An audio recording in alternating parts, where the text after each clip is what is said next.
welcome back to my feature, Peek Up the Aisle. This is series 2.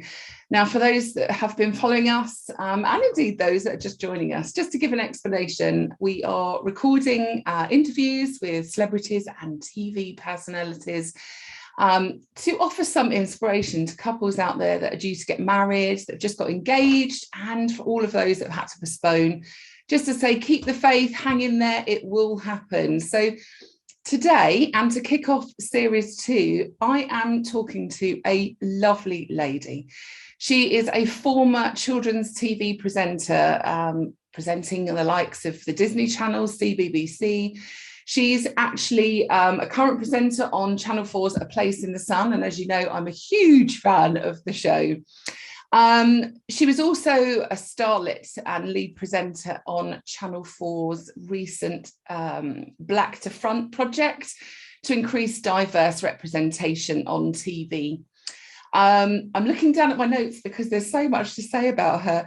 She fronts BBC One's Animal Park. She's a regular on the One show. It is the gorgeous and very talented Jean Johansson. So welcome, Jean. How are you? Oh, good. How are you? Very good. I see we're both with our hot cups of drink. Yours is coffee, yes. I think, isn't it? Yeah. Got my tea. So obviously the reason we brought you on today is to chat all about your wedding day. And I've given you quite the introduction because you have done and you are doing quite a lot. And of course, there's more to you than what you do on TV, which we will kind of get a sense of as we kind of continue chatting. But today, obviously, we are talking about your wedding day. So, I just wanted to kind of kick off with a little bit about, before we start talking about what you did and where it was, do you want to tell us a little bit about your husband, your lovely husband, and how you met? Yeah, it's actually nice because I never talk about him. It's a shame. We'll give him his 5 minutes, yeah. My husband, Jonathan, is from Finland. He's a Finnish guy, and he was working in Scotland, playing football, and like a lot of professional footballers, he played a lot of golf on his days off. And I happened to work behind the bar in a golf club. So we got to know each other from me working behind the bar and struck up a relationship. He's quite a quiet person, quite a not shy, just a quiet person. So and I'm, as people will know who know me, the complete opposite. But I totally believe opposites attract, because Jonathan and I are complete opposites. And that was back in 1998 we met. Wow. And we're now in 2021 and going strong. So I know it's crazy. We were just kids, really, when I think about it. But it's nice when you grow up with someone as well. So I think that's a really nice thing about our relationship, that we've turned into adults together, which is lovely. And there's a real sense of learning together about life and about each other as well. So it is a real journey together, isn't it? That's lovely. And there's a real sense of strength about your relationship. And I must admit, I was having a quick look at some photos online and I couldn't see any or many about your actual wedding day. And we will talk about your renewal of vows a little bit later. But there's a photo where you're just coming up some steps, and how he's looking at you is how I think we all want our husbands to look at us. It's just beautiful. I mean, there was just no words needed with that photo. It was just lovely. And that's the great thing about wedding photographers. They capture the good ones. They capture those moments, because for him, I'm an ex-model, so I'm used to being in front of the camera. But for him, on our wedding day, after the ceremony, I said, you have an hour, because after an hour he'll clock out and he won't. You'll take the fun out of it. So she had an hour with us as a couple to get the photos, and we were offered, at the time he was playing for a Swedish football team, so we were offered a financial package to sell our pictures. But we decided not to, and that's why you don't see any. And that's nice, because I own the pictures of the day, and also on all of our guest tables, we requested that they didn't share any of pictures of our day on social media. because we got married at a time when there was just an explosion and everything was everywhere, and we just wanted that day to be people to be present in the room rather than posting loads of things about it. And I'm so glad we did that, because everyone that has the photos are special people that were there, and they haven't shared them, so that's nice. That's nice, because it feels like you've owned your wedding then. That's yours. It's a very private event. And actually, that's a very good point about guests being present and in the moment, because as celebrants, we do this a lot. We say, you know, today is an unplugged ceremony. It's device free. Pop your phones away. You let photographers do what they do best, because let's face it, they're going to capture those special moments in a much better, a much clearer way than you know, your uncle holding up his old phone. You know, that kind of thing. So yeah, it's a very nice thing to hear. So a little bit more about Jonathan. So I know that he's obviously was a football player. He's now a coach. And you mentioned that he's Finnish. Now, do you speak Finnish? Because I had to learn it once for a wedding. And my husband used to work for Nokia, so he was always Finland. And one of his best friends is Finnish, so it's spoken quite a lot in our household, but it's not the easiest. Yeah, it's not the easiest to pick up, is it? No, it's not an easy language, and I'm lucky because my husband's bilingual. He speaks Swedish and Finnish, you know, because there's parts of Finland that are bilingual. So jag pratar svenska, I do speak Swedish, but this Finnish in all these years, I've never been able to pick up. Yeah, sorry. I know. So well done you. Well, you know, I know. And it's, to be honest, the wedding that I did was about 6 years ago now, so I can't really remember too much of it, but he will speak bits of it, you know, my husband. So yeah, he's picked up quite a bit. So I do try and just hone in on those. But your son, I know you've got your lovely son. Does he speak both languages, or the 3 languages? Will he? Yeah, completely bilingual. He's English and Swedish, and then he'll start picking up the Finnish as well. So yeah, that's amazing. You know, it's such a gift to pass on a language to a child, and my husband's been really good at. You basically, since we left the hospital with him, he only speaks in Swedish to him. Wow. So yeah, he's completely fluent, which is great.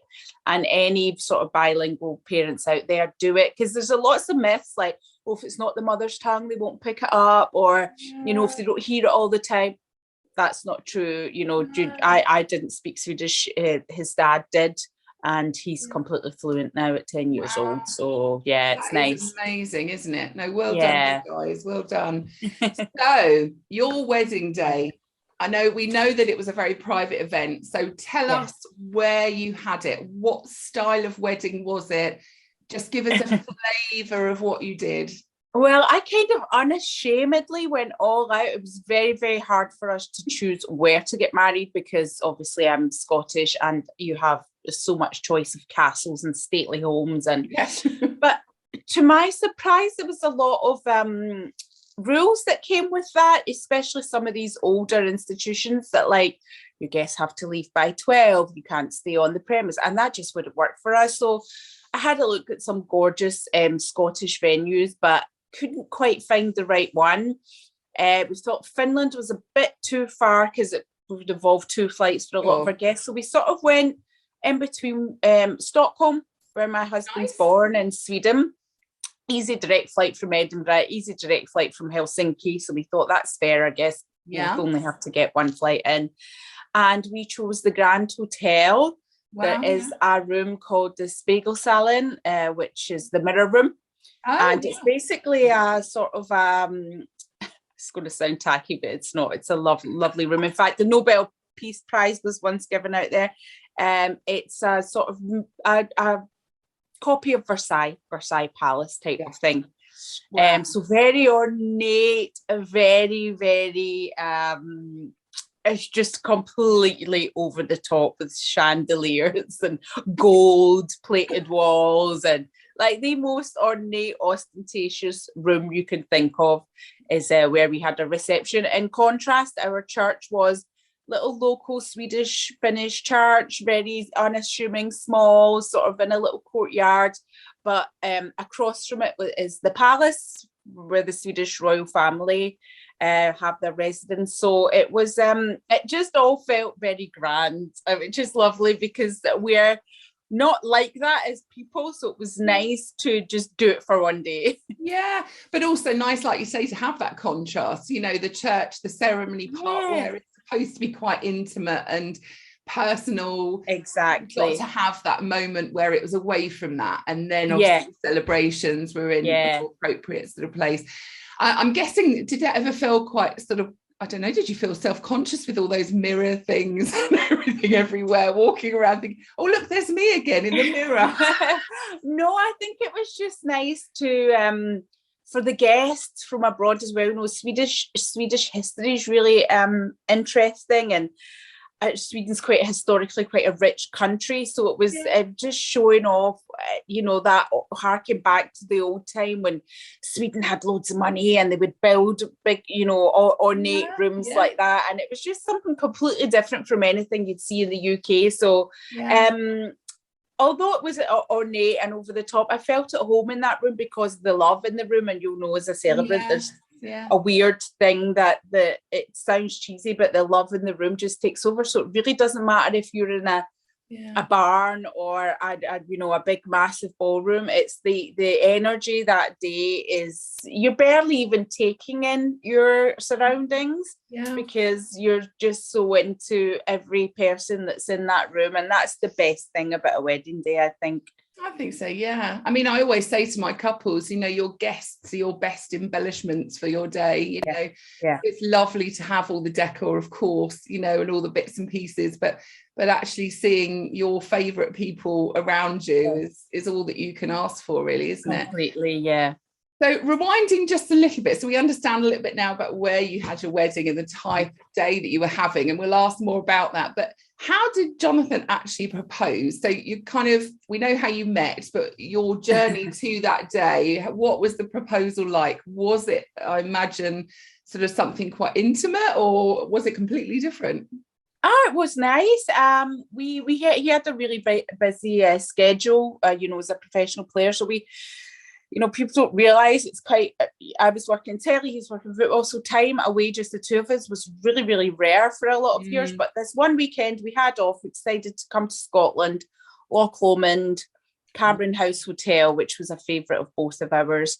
And he sort of got down on one knee when the sun was coming up, woke me up, and that was really romantic, which is unusual for him. He's never done anything that romantic since, and proposed, and that was back in 2002 years ago. Gosh. So I can barely remember it. Oh, really?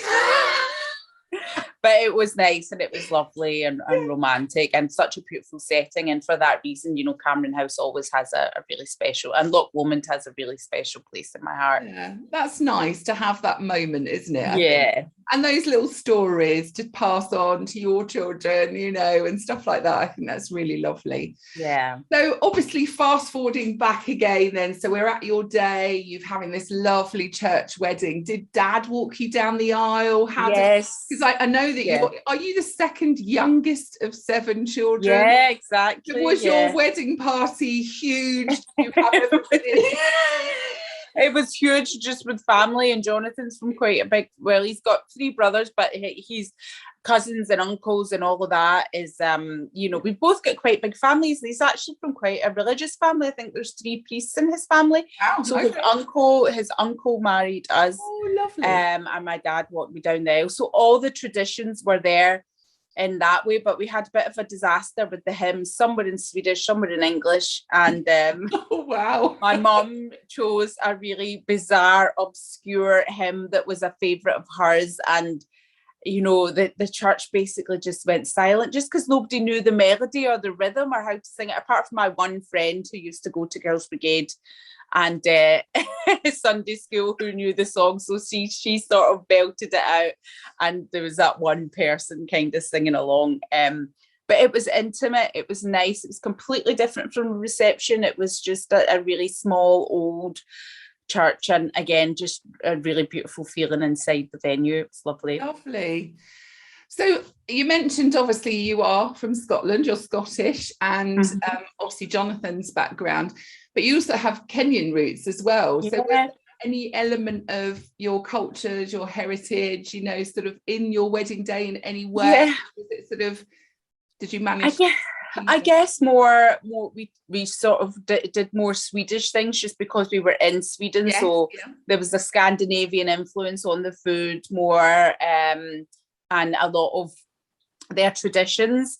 If the groom gets up to go to the loo, all the men in the party will come up to the table, the top table, and give the bride a kiss. And anyone can start a toast at any time. And so we brought in actually a lot more of a Scandinavian sort of traditions just because we got married there.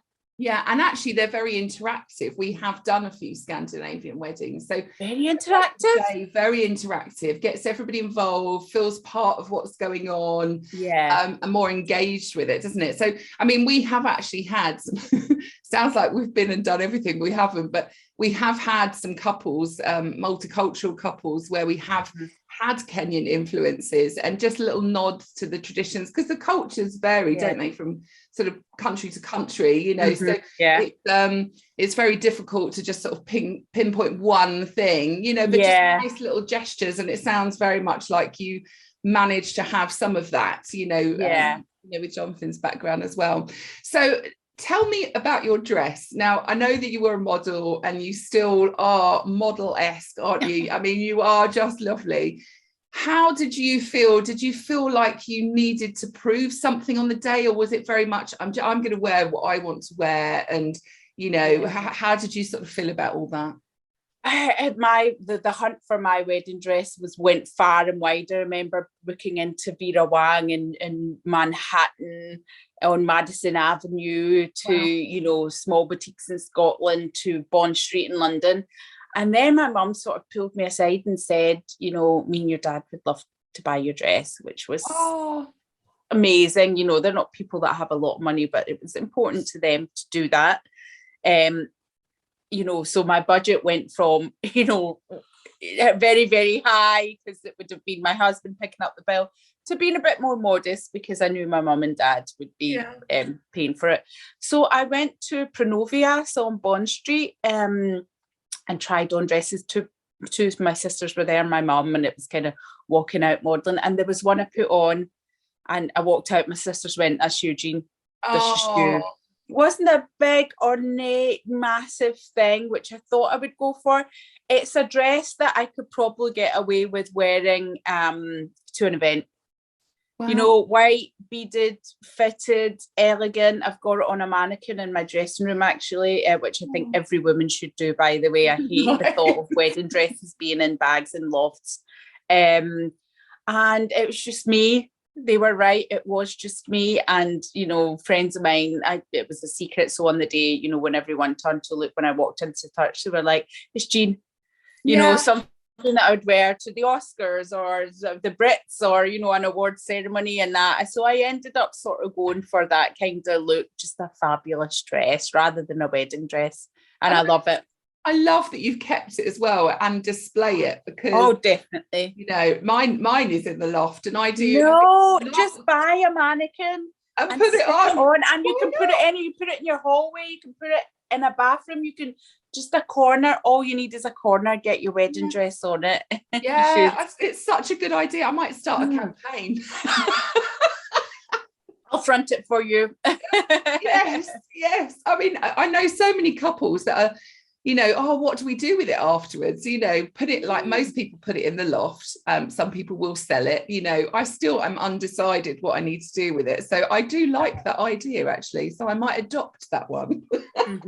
Yeah, it's a good one. Yeah, so I think you should not wear it once. And what I love now is Whistle's doing a wedding dress range, and loads of high streets doing wedding dress ranges, and the second-hand wedding dress and market is huge. And it's not this big thing. So I think there was a lot of pressure to spend a lot of money back in the day and have this amazing dress, and now people will be like, "Oh, I got this off eBay," and I love that. Every bride is so different, and it's lovely. It's lovely that it's accessible to everyone, having a great wedding dress. Absolutely. I think almost it doesn't matter where it's from or how you think about finding it, but it's whether you had that "this is me" moment, and you feel like yourself, but you know, the best that you can do for your day. It's that, you know, elevated feeling.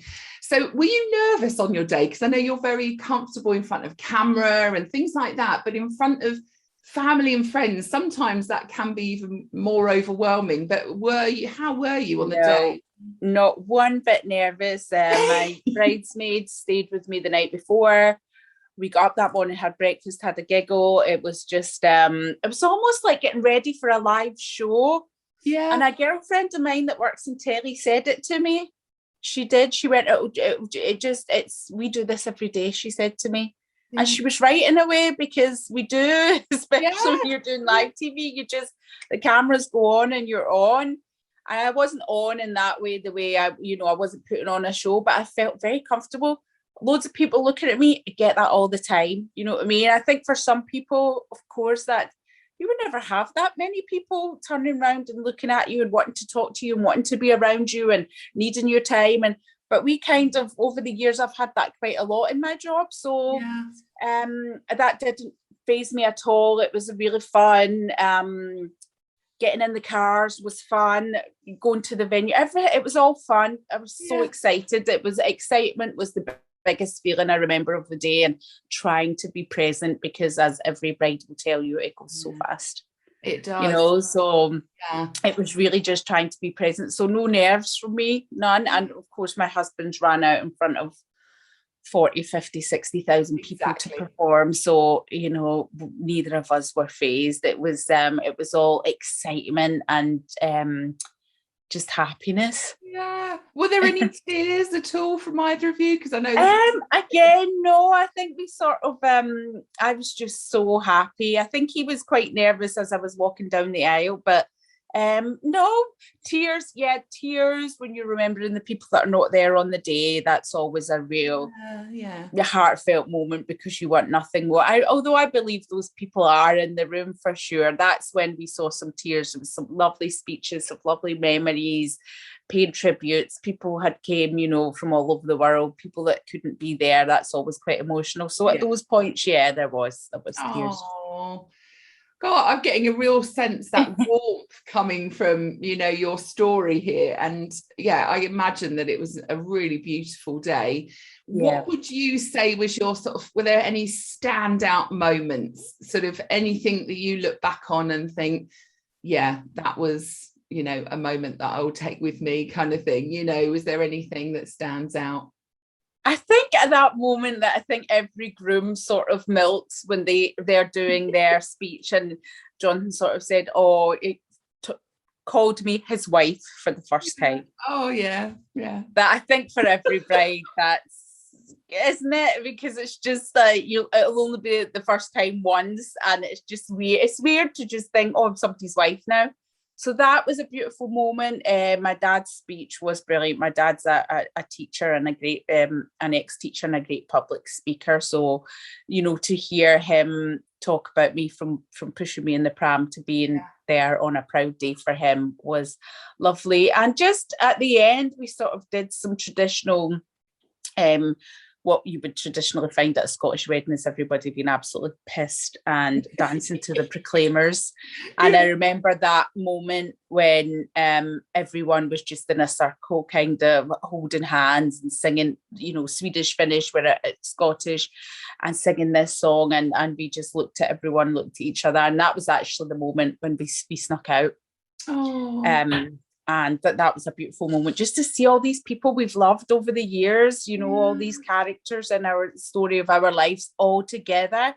Was bizarre, and it's not easy, you know, with people's schedules and but everyone made it, you know, most people did, and that was an amazing moment to see all those people together enjoying, all in a circle, just singing and dancing. It was really beautiful. Oh, I mean, we love to, I mean, we recognise that wedding days are often a rare sort of occasion, aren't they, where everybody is in that same place at the same time and just for you. And that can bring some sense of wedding overwhelm for lots of couples as well. And I think really like that realisation that you know, the gravity of what they're about to be doing and the fact that everyone's there with them to help them celebrate is a lovely thing. And I think you know, capturing that and having that in your mind when you look back is lovely. Yeah. Was there anything, because I know you have renewed your vows, we'll come on to that in just a sec, but was there anything about your day that you would have done differently? Anything that you think, oh, I wish, looking back, I loved it all, but I wish I'd done this? Or was there anything? You need a lieutenant, you need a person. Yeah. And everybody at my wedding was too busy having fun to remember that you need to herd people up, you need to move them from room to room, you need to encourage. You know, and we didn't really have that person because everyone was just getting so drunk and enjoying themselves. And I wish they'd sort of designated one person within or out with the wedding party. Yes, you've got your coordinator at the hotel, but the person that is going to crack skulls and, you know, get on people and move them around. So there was a bit of, you know, that's what I would do differently. And I would say to any couple is have that person, whether they're part of the wedding party or not, that is going to do those jobs for you. Yeah, and be the go-to person if something pops up. Exactly. You know, so they haven't got to bother you. And good advice. So we have mentioned it a couple of times now, your vow renewal. So you renewed your vows, didn't you? Was it 10 years, wasn't it? That was years ago now. Where did you do that? Tell us about it, because I've seen just this one lovely picture, as I say, just, you know, with the two of you. I'm guessing it was a different dress. Tell us all about that. It was just the two of us, completely different from the wedding, just me and him. Yeah. Nice little hotel up in Mallorca, up in the hills in Denia, beautiful little village. They've got an English church there, and I had bought a sort of a fabulous dress, but it was too warm. So I just had a little white summer dress from Zara. Yeah. And I thought I could go back to the hotel and get changed and put loads of makeup on and have a great Insta shot, but it didn't feel right. It was like I had flip-flops on, a little white summer dress from Zara, tied my hair back, brought my veil from my wedding day, and stuck it in, and that was it. Oh, lovely. I love that. Almost sort of that spontaneous, we're going to just do this now. Yeah, it was. So it was lovely. Was a place in the sun helpful, going to some of these places and you thought, oh, I like that place? I'm gonna go. It's that I know Spain quite well now, and Mallorca is just stunning. And again, that time, Jonathan and I don't have time together, you know, our schedules are just crazy. So that was 3 days we had just the two of us, and that was a gift in itself. So we just totally chilled and relaxed and ate and drank, and it was just the perfect opportunity to do it. So it was nice. And we asked our son if he wanted to come, but he was like, no. So I just thought, you know what, rather than dragging him around, let's actually have these 3 days, just the two of us. Because we haven't really done that since he was born. So it was lovely. Oh, do you find that you have more time now, like your schedules, or is it still just as hectic? It's more hectic because he's managing a team in Finland at the moment. So he's staying at our home in Finland. Meanwhile, I'm here in Scotland, plus traveling to France, Spain, Italy, Cyprus for a place in the sun, then going to Longleat to film Animal Park, then round the country for the one show or whatever else pops up. Plus got a 10-year-old who has his own schedule of football training, and, you know, he's getting his own little life. So life is hectic, but we had lockdown was a gift because we had a few months, just the three of us. Yeah. Neither Jonathan nor I working. It was just the three of us, me, him and Junior. And that time is so precious now because our lives are manic again. But, you know, I'm going to sit at the end of the year and assess everything, because something's got to give next year. You know, and with working mums, no matter what job you're in, working parents, it's just constant juggling. So I've juggled, I've been spinning the plates this year and I've just got away with it. But I'm going to have to move some pieces to make life flow a bit better next year. It's not sustainable, is it? And I think, you know, when you mentioned juggling, and I think lots of people will agree that watch this, that, you know, when you are a mum, I mean, I try to do this, that when I'm at work, I try and be at work in my head. And when I'm with them, I'm with them, because that's the thing. Otherwise you're just doing half a job, whatever Yeah. you're doing, you know. So I think that's quite important. But it sounds like you almost need to clone yourself to be in all these different places. I mean, I don't know how you're managing it, but well done. I'm just managing it. I've got a great kid that's very adaptable, and I've got a great support system. My parents are living with me now. I've got the best friends who will pick up and drop off from football training. I can phone them saying, my train's delayed from London, can you get them? And they're there. I could not have done the last 10 years without this support network. I mean, and when I hear girlfriends saying they don't have anyone, or they've moved away from home, or they don't live near family, I don't know how they do it. I don't know how I've got a team, I've got a village that help me, whether it's school mums, whether it's my friends, you know, coaches from football training. Don't worry, Jamie, we'll drop them back. You know, people are great and understanding. I'm so lucky I've got that. I couldn't have my career without my support network. Yeah, and I think it's probably good for your son as well to see that you both are setting such great examples. You know, you're out, you're doing your thing, you're making it different, so, you know. So I think there's always that mum guilt, isn't there, as well? Yeah. But you never know if you're doing it right. You never know, you know. No. Oh, well, it sounds like you are. So trying. Yeah. So, I mean, what would you say? You've been married now 13 years, is it? 13 years. Any advice, anything from married life? She's laughing now. Because I just don't think there's any handbook. I do not think there's a handbook that gets you through a marriage, you know. And lockdown, I've seen a couple of my girlfriends not making it through with their marriage. I think mine and Jonathan's lives are so independent from each other that when we get together, our time is precious, and we still feel like newlyweds sometimes. And but I think honesty is probably, communication is everything. The amount of times you hear of couples going through a hard time just because the communication is broke down to the point they can't talk to each other anymore.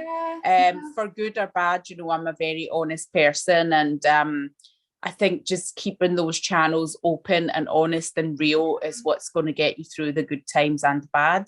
Yeah, and I think a sense of perspective, because a lot of couples think, oh, the wedding day, that's the destination. But of course, a marriage is more than just one day, isn't it? It's the long term. It's not a sprint to the finish. It's, you know, it's a constant, it evolves. Like with you two, you know, you have schedules that mean you're often apart. There was no, you know, no getting around that, certainly for the moment. So I think it's knowing and understanding each other as well, and flexibility and supporting each other. You know, I would much rather Jonathan would be living here with me now, but I support his career. I want him to go and do well. So I really, you have to support each other in whatever you're doing. Yeah, no, good advice. So would you consider doing it all again? I know you've just renewed vows 3 years ago, but perhaps on a 20 years? Yeah, and then I think I'd go big again and have lots of people in a room, because it's a celebration. And what, you know, what we've learned over the, you know, life can change so quickly. We all learned that in the pandemic, and there was times where you can get everyone in the room and just have a drink and have some food. It doesn't matter where it is, and just celebrate a union and a partnership and a team is a nice thing to do, I think. So maybe 20 years, I think if we make it, I'll have another big one. You will. Oh, well, you know, it's been lovely to talk to you. But before we go, I know we've just touched on all the things that you're currently doing, but any plans for the future, any projects that you've got coming up that we should all know about and follow you? And well, please do. I'm quite, you know, I'm bad with getting people to follow, but follow me at Johansson on Instagram and Twitter. So more A Place in the Sun coming. There'll be some new episodes, a new series. You're going to see some new sort of locations. Lovely. I did a show in Sardinia for the first time, which was amazing. I think the audience are really going to love that. I went to a place called Tomar in Portugal, which is a bit of a medieval kind of town. So some places that are just not just resorts, we're going to some more inland locations. So that's nice. And I'm doing some really nice interviews like what you're doing for BBC Sunday Morning Live. Nice. So interviewing celebrities about sort of values and faith and morals and religious and what kind of guides them through their lives and their careers. And I'm loving that because like you, I like to talk to people and like talking about your wedding day is so unusual. Nobody ever asked you about it. And I think faith and religion and spirituality is not something we talk about. So for me to be able to sit with these well-known people and really not be talking about what they've just finished filming or what, and actually go, well, how were you raised and what are your beliefs and values? I'm loving that. And it's such a great, if you admire someone or you're a fan, it's so great to hear where their belief system comes from, whether they're religious or not. So I am loving that at the moment and looking forward to meeting some more well-known faces and really getting to the core of who they are. So those interviews will be coming out as and when on BBC Morning Live, but that's a new direction for me and one that I'm loving. So I can really see you doing that. And I think because often showbiz and whatever you want to call it can be quite superficial and dive and just even today just hearing a little bit about your day and getting a sense of who you are maybe a bit more than we would just from watching you on the TV. I think so. And that's why I wanted to do this as well, because it's just nice to get girly sometimes and just talk about something that's not political and not heavy and just like, here's what I wore and here's how I, and it's lovely and it's, it's really nice for me to watch with other people as well, because you do, your guard is automatically dropped, and once that happens with a well-known face or a celebrity, for me it's like, that's who she really is, and I saw a completely different side to her. So hopefully that'll work in the same way for me. Absolutely. Well, it's been a delight and huge fan. In fact, I've got twin girls, they're 9. They went off to school this morning and they said, good luck with Jean from the telly. Oh, it's lovely to talk to you and thank you for reaching out. I think a lot of people don't ask because they just automatically think people will say no. So I really admire you for just asking, and a lot of times people will put in requests to me and I'll say, I'll do it just because the person's asked. And I think that's the first step of being positive and getting what you want, and your brand and these are only going to grow because that's it. You've got that nice energy as well, where it's like, I told you got a great broadcast voice and you always leave lovely messages. So good luck to you and getting more people on this as well. Oh, thank you. Bless you. Well, honestly, it has been a joy. And, I know that lots of our followers, they follow me for, the things that I enjoy as well. So they will love seeing this. And hopefully for those that have had postponements or are just newly picking up some tips and hearing what you've done is giving them some inspiration. So thank you very much for coming on. It will happen. It will happen. Hang in there, bride. You will get your day and it'll be worth the wait. Lovely to see you in person and keep in touch and I'll look out for this. Brilliant. Lovely to see you. Thanks, Jean. Bye, Jenny. Bye.